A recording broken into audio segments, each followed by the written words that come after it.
successful operation. This decisive action sent a clear message to adversaries worldwide. The United States must not be trifled with. This operation is personally significant to me, as my family fled to America from the Cuban communist regime over 70 years ago, actually 65 years ago. The United States is the shining light of democracy, and through this operation can support a future of democracy in Venezuela. America is a leader in peace through strength and must continue to confront threats around the world. Cuba must be considered next. Just the other day, I echoed President Trump's executive order to impose strict tariffs on all countries that end or send oil to Cuba's dictatorships to end the Castro's regime once and for all.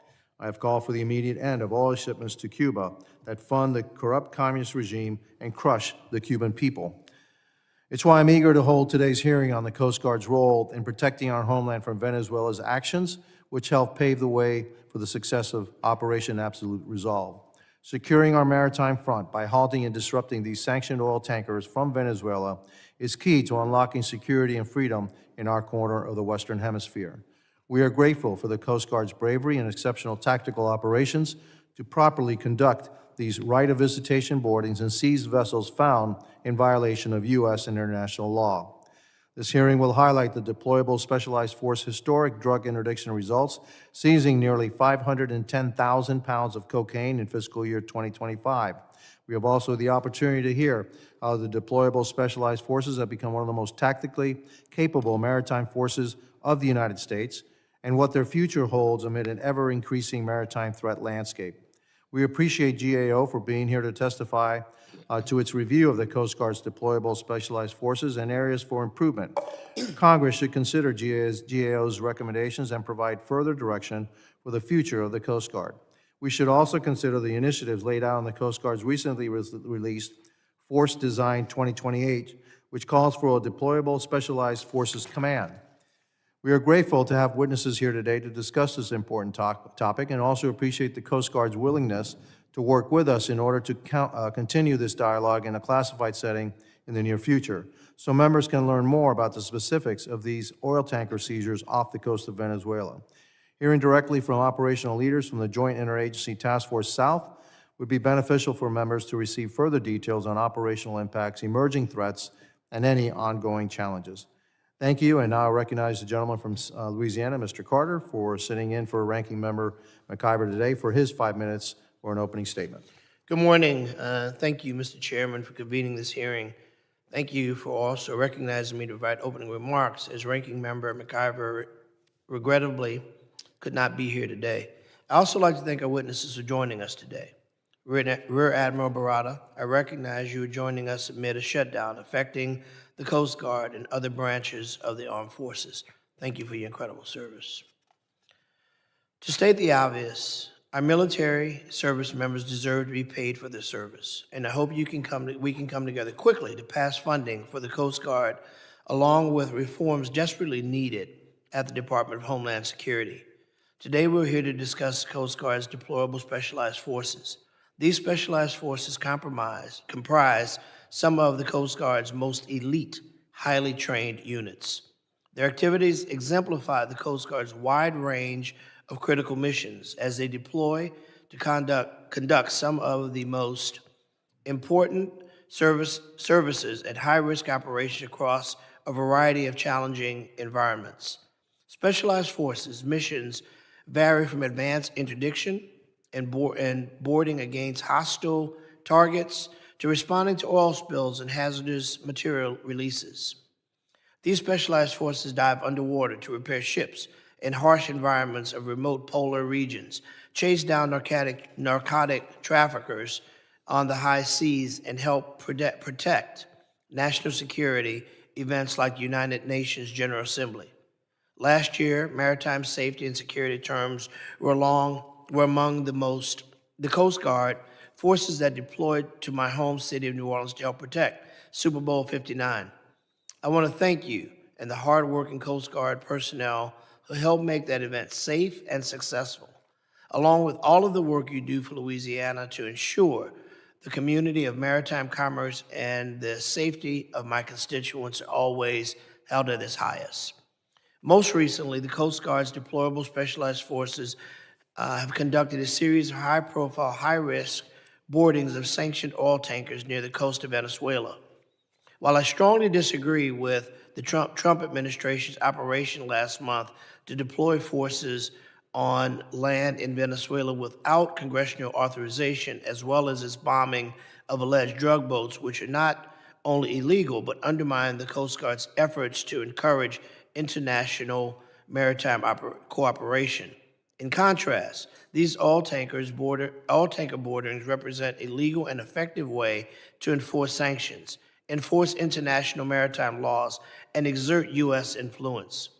The Coast Guard should be commended for conducting these high-risk boardings without incident, demonstrating the skill and training of the service's specialized forces. The deployable specialized forces are critical to the Coast Guard's success as a service. We must ensure that the Coast Guard has the resources, personnel, training, and strategies and authorities to utilize these units effectively. The Government Accountability Office has done vital research to help the Coast Guard grow smarter, leaner, and more effective across its many missions. I look forward to hearing from both of our witnesses about the capabilities of the Coast Guard's specialized forces offer and how our committee can help the services come to grow to fruition and give you the absolute most state-of-the-art tools to do your jobs. I thank the witnesses for joining us, and Mr. Chairman, I yield. Thank you, Mr. Carter. Are the members of the committee reminded that opening statements may be submitted for the record? I am pleased to have a distinguished panel of witnesses before us today on this critical topic. I ask that our witnesses please rise and raise their right hands. Do you solemnly swear that the testimony you will give before the Committee on Homeland Security of the United States House of Representatives will be the truth, the whole truth, and nothing but the truth, so help you God? Let the record reflect that the witnesses have answered in the affirmative. Thank you, and please be seated. I would now like to formally introduce our witnesses. Rear Admiral David Barata serves as Deputy Commandant for Operations Policy and as Commander, 8th Coast Guard District, overseeing Coast Guard operations across 26 states, including the Gulf of Mexico, adjacent offshore waters and major inland waterways such as the Mississippi and Ohio River systems. Previously, he served as Commander, Coast Guard Personnel Services Center, where he led human resource policy and workforce management for nearly 45,000 active duty and reserve members. A 1993 graduate of the U.S. Coast Guard Academy, Rear Admiral Barata holds a Master of Arts in National Security and Strategic Studies from the Naval War College and served as Senior Military Fellow at the Center for a New American Security. And I also misstated something. You are overseeing Coast Guard operations across 26 states, including the Gulf of America, right? Okay. Heather McLeod is a director in the Homeland Security and Justice Team for the United States Government Accountability Office. Ms. McLeod joined GAO in 2002. During the last 22 years, Ms. McLeod has worked on a range of public policy issues at GAO. She currently leads the Coast Guard and Maritime Security Issues portfolio and conducting a variety of reviews addressing issues such as Coast Guard workforce and strategic planning efforts and maritime port and supply chain cargo security. Prior to joining the Homeland Security and Justice Team, Ms. McLeod led reviews covering a broad range of topics in transportation policy, including aviation safety, airline competition, transit programs, and highway bridge management. Ms. McLeod has a master's degree in public administrations from the University of Washington and a bachelor's degree in international relations from American University. I thank each of our distinguished witnesses for being here today. I now recognize Rear Admiral Barata for 5 minutes to summarize his opening statement. Good morning, Chairman, Ranking Member, and distinguished members of the subcommittee. Thank you for the opportunity to testify today. I request that my written testimony be submitted for the record. Without objection. Thank you. The United States is a maritime nation, and the Coast Guard stands as a vital instrument of national power, a military service, a federal law enforcement agency, and a member of the intelligence community, tasked with controlling, securing, and defending our maritime borders and their approaches, facilitating commerce, vital to economic prosperity, and responding to crises and contingencies that often arise with little or no warning. Our nation faces significant and evolving threats, including narco-terrorists and transnational criminal organizations that smuggle deadly drugs, traffic people, bring violence to our communities, and use illicit cash through sanctioned oil to buy influence throughout the hemisphere. The Coast Guard is on the front line of these fights, pushing our borders out and targeting these networks where they are most vulnerable. The dedicated men and women of the Coast Guard are at the forefront of our efforts to defend our homeland. At the tip of the spear are the service's deployable specialized forces. These highly skilled teams provide operational commanders with a versatile and rapidly deployable toolkit to address ever-changing and asymmetric threats. For instance, our maritime security response teams provide the nation's only federal maritime counterterrorism capability, and our tactical law enforcement teams embed with naval partners to execute dangerous drug interdictions. Our deployable specialized forces are prepared for the most demanding missions.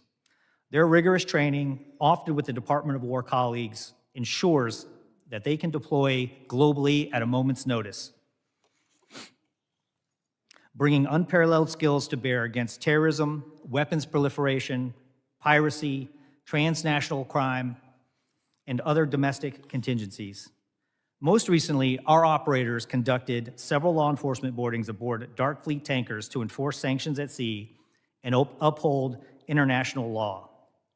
These highly capable units are a crucial and adaptable force, ensuring the Coast Guard can not only patrol our waters, but dominate the maritime environment where the nation needs them most. Employing well-organized force packages, in fiscal year 25, the Coast Guard achieved the largest annual maritime drug interdiction results in service history, seizing over 511,000 pounds of narcotics, valued at more than $3.8 billion. This stopped over 193 million potentially lethal doses from reaching American communities. Over the past year, the Coast Guard has hardened and sustained our border to control and secure and defend that border and our maritime approaches, starting with the southern border, where the President declared a national emergency. For example, along the Rio Grande Valley, Operation Riverwall has already supported the apprehension or deterrence of over 300 individuals illegally trying to cross since it began in October of 25. And Operation Border Trident increased interdictions of aliens along the southwest border by 44% over the previous year. Our enhanced enforcement presence at our borders and maritime approaches protects the country against transnational criminal organizations and illegal aliens attempting to unlawfully enter the country, upholding our national sovereignty. To effectively meet these dynamic threats, the Coast Guard is pursuing a bold modernization of its people, assets, and capabilities through Force Design 28. Coupled with the historic investments made through the One Big Beautiful Bill Act and the support of this subcommittee, we are transforming our service into a more agile, capable, and responsive fighting force to protect the American people and advance our national security. Thank you for the opportunity to testify today and allowing me to speak on behalf of the Coast Guard's men and women who have volunteered to serve the nation. I look forward to your questions. Thank you, Admiral Barada. I now recognize Ms. McLeod for 5 minutes to summarize her opening statement. Chairman Jimenez, Ranking Member Carter, and members of the subcommittee, thank you for the opportunity to be here today to discuss GAO's work examining Coast Guard maritime security operations. These operations may be carried out by specialized forces units, which have the training and capabilities needed to handle drug interdiction, terrorism, and other threats. My testimony today focuses on persistent challenges Coast Guard faces in carrying out missions, including those involving specialized forces units, and actions that GAO's work has identified to help Coast Guard address them. We've made dozens of recommendations to the Coast Guard to help address key challenges like staffing shortfalls, declining availability of vessels and aircraft, and acquisition issues. Regarding Coast Guard staffing shortfalls, in recent years, the Coast Guard has raised concerns that its mission workload has outpaced its workforce levels. Staffing gaps, particularly in specialized units like tactical law enforcement teams, can hinder drug interdiction efforts, counterterrorism operations, and missions.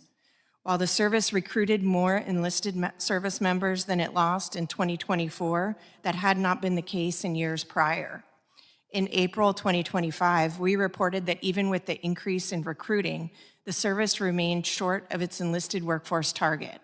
As a result, the Coast Guard was operating below the workforce level it deemed necessary. We made 3 recommendations to help address these challenges, including that the Coast Guard develop a clear plan to support its retention initiatives.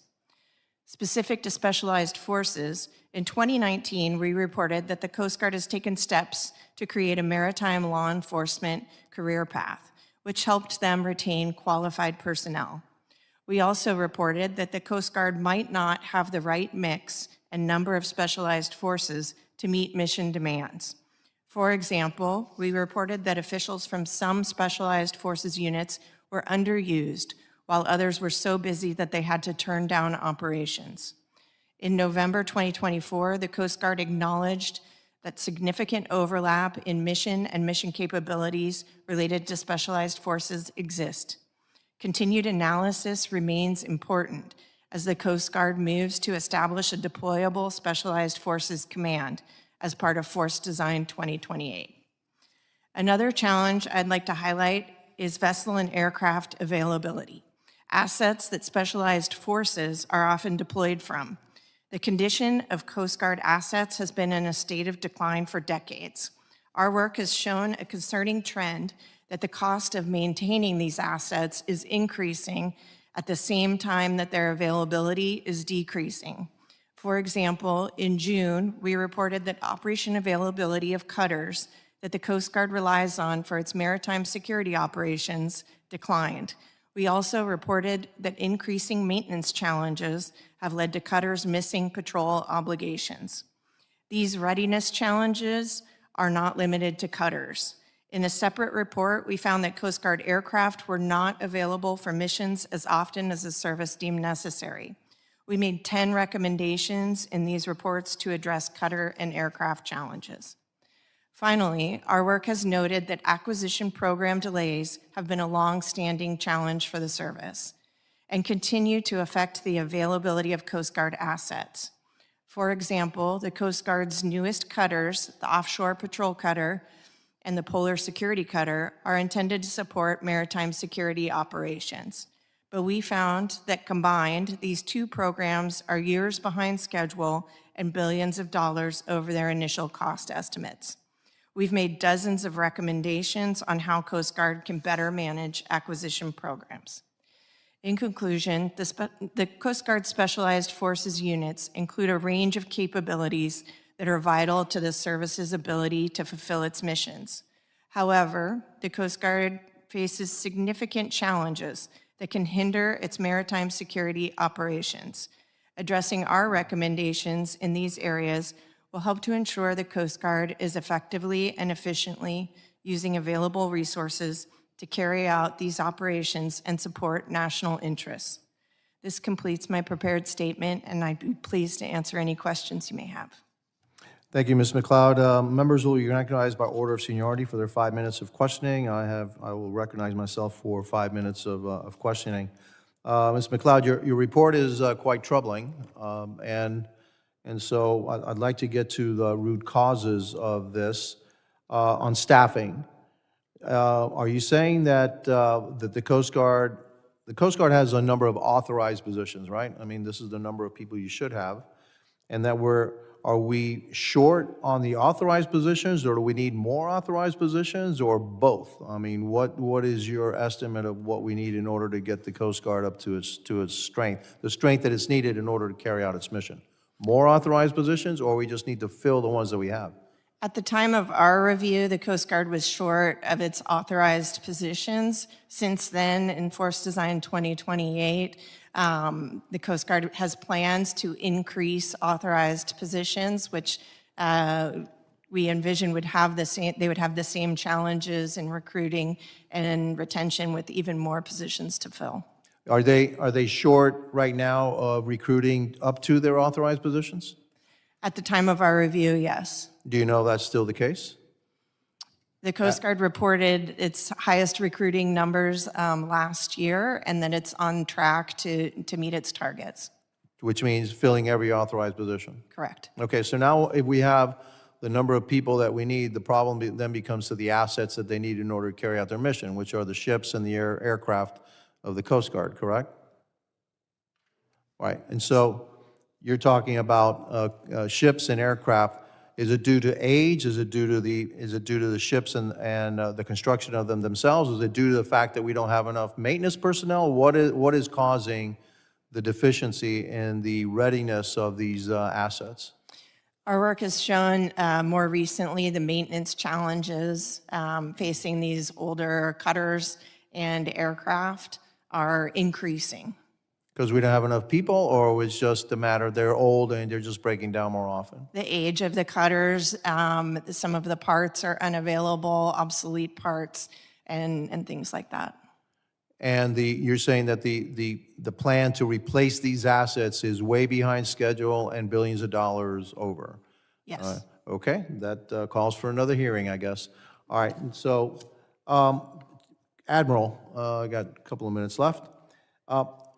What percentage of the sanctioned oil vessels that are out there, what percentage of them do you think that you actually, interdict? Chairman, good morning. A very small percentage, frankly. We estimate that there's probably about 600 or 800 sanctioned dark fleet vessels in and about between Iran and Venezuela, China, and Russia. We've interdicted about 7, 8 over the last 2 months. And some other countries are starting to chip in. I think over in the Mediterranean, we've seen the British and the French do some things, but it's a very small percentage. They operate out of the rule of law and on a consistent basis. 600 to 800 of these ghost ships? That's what we estimate operating around the world. Wow, okay. And what makes it so difficult to spot, interdict, et cetera? Just assets, or can you spot them, or they go completely off the radar? Okay. It's a combination of things, Chairman. They obfuscate their position a lot of times. All of our large commercial foreign vessels are required to use an automatic identification system. Many of these vessels have the means to easily have 2 or 3 sets of AIS aboard and kind of project their position somewhere else. They use false documents. They use false ownership. They claim the numbers of vessels that have already been destroyed and taken apart in other places so that they look like they're another vessel. And so even when we can track them, though, they're very hard to interdict.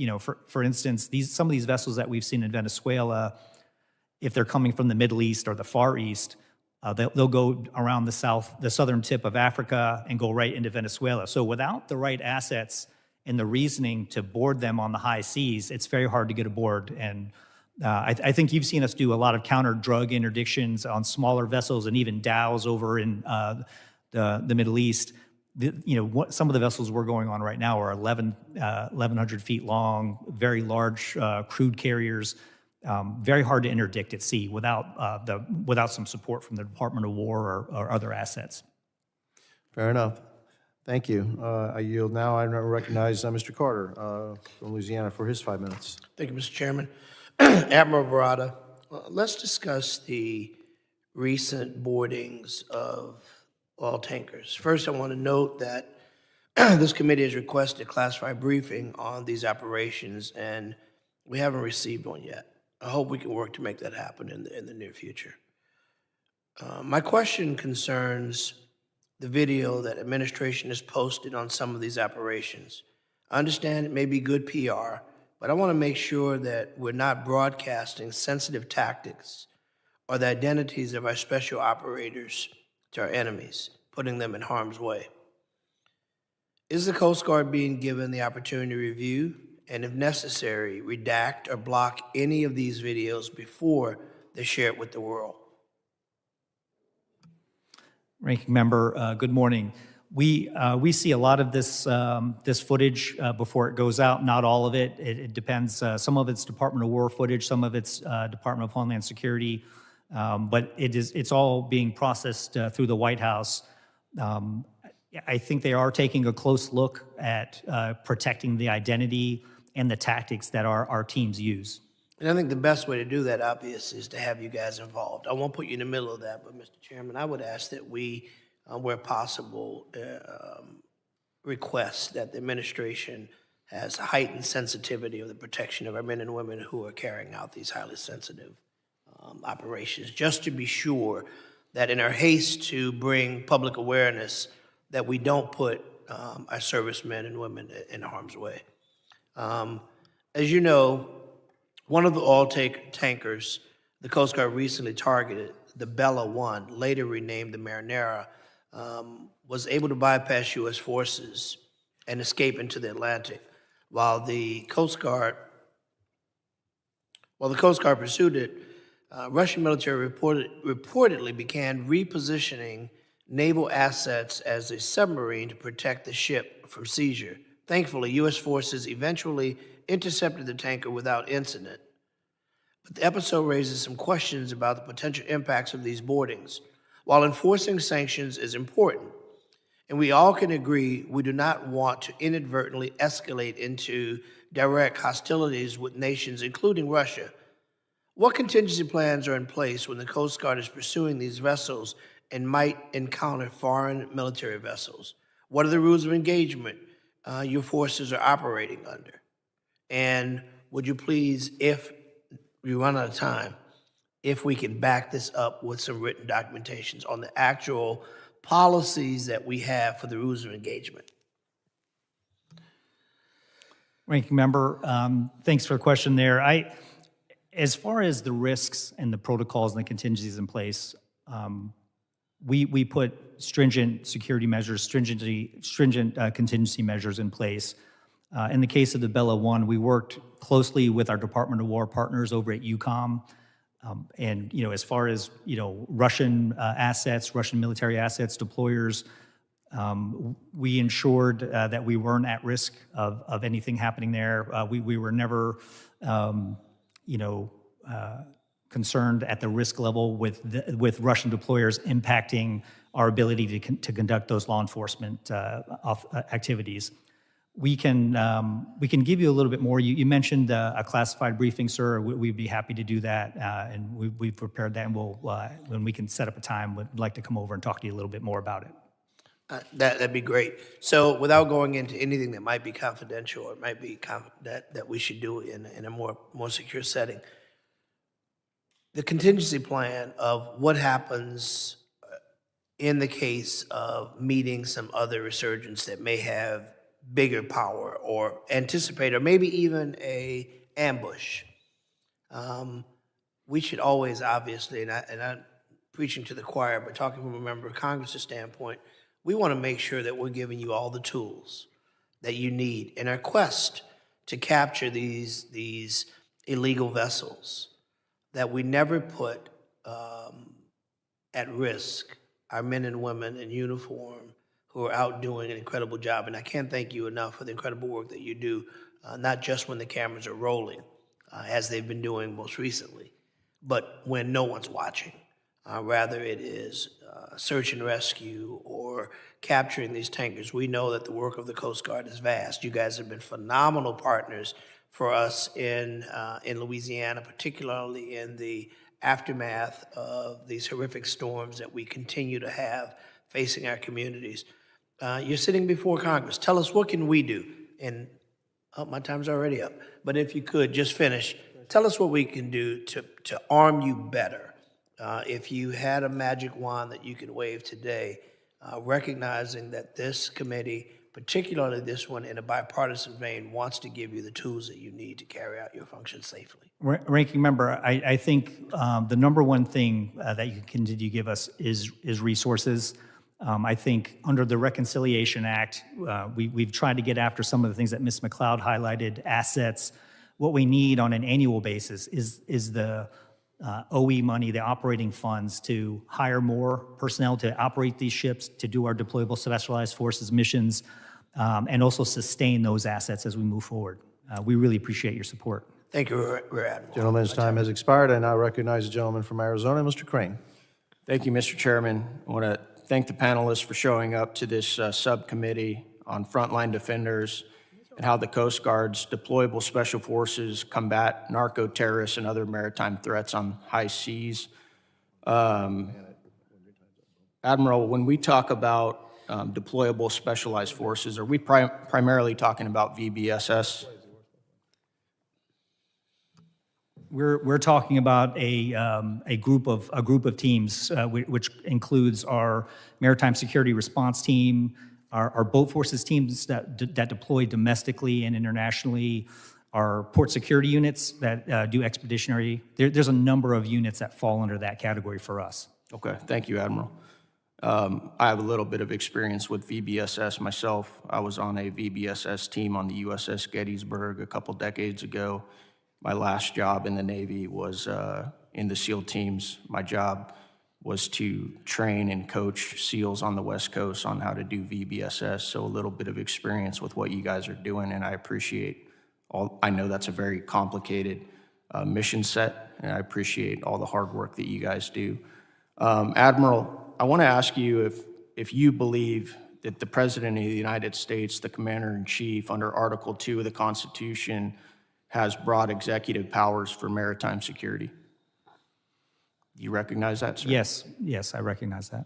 Do you recognize that the President may direct maritime interdictions when enforcing sanctions or national security measures, Admiral? Yes, I do. We follow that. Okay.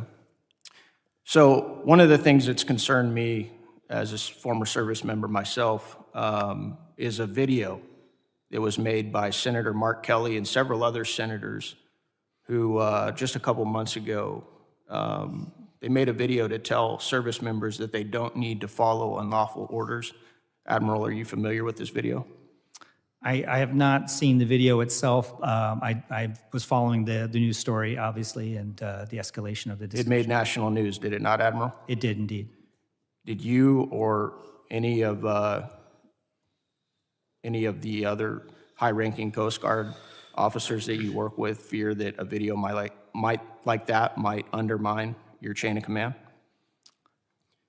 From my standpoint, I have found that our service members will follow lawful orders if they, as given. I find it interesting, Admiral, that I didn't see any videos made like that from members of Congress during the Biden administration. I want to submit an article for the record. This is from CNN. Biden finalizes new rules for U.S. drone strikes.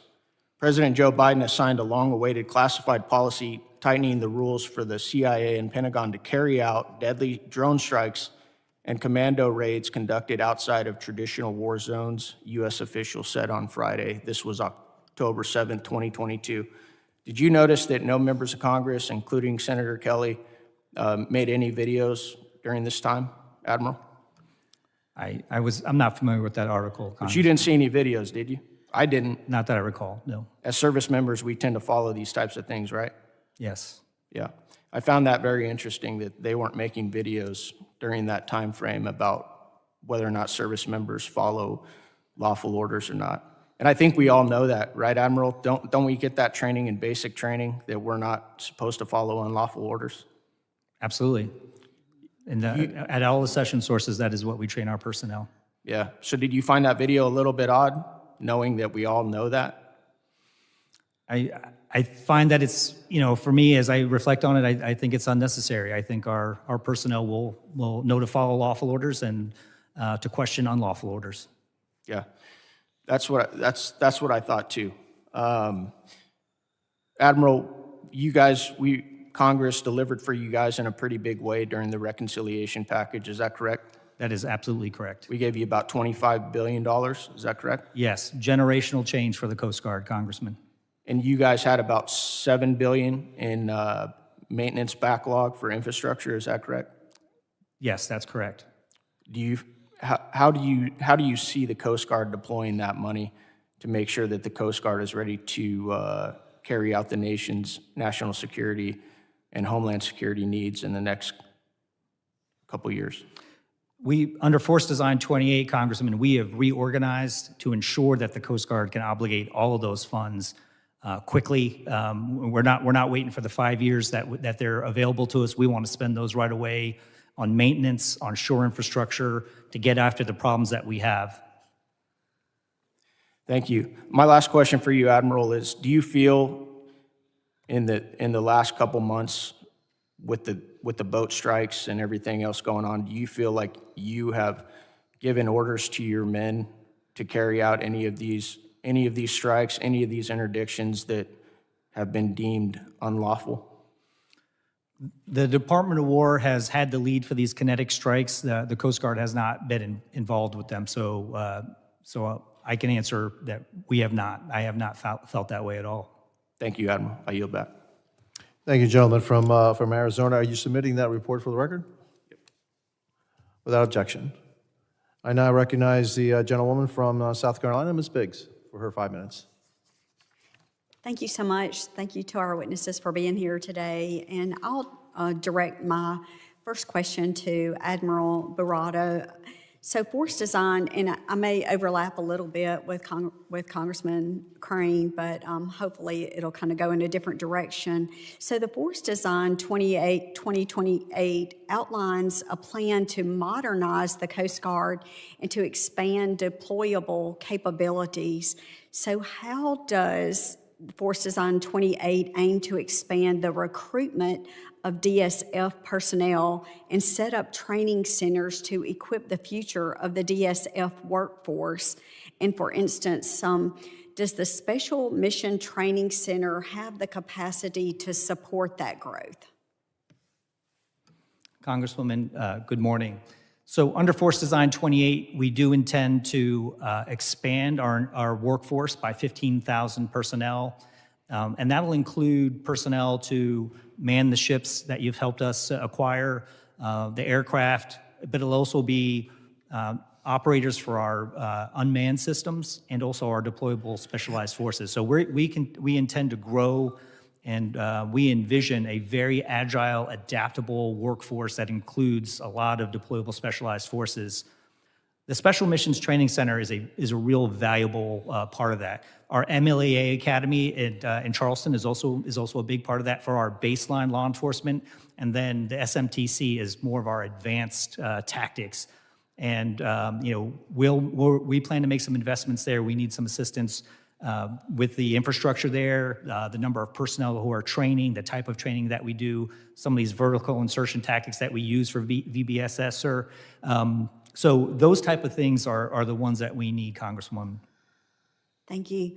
And my second question, what are the details on the Coast Guard stand-up of a DSF command, and why is it necessary, and what value does it add?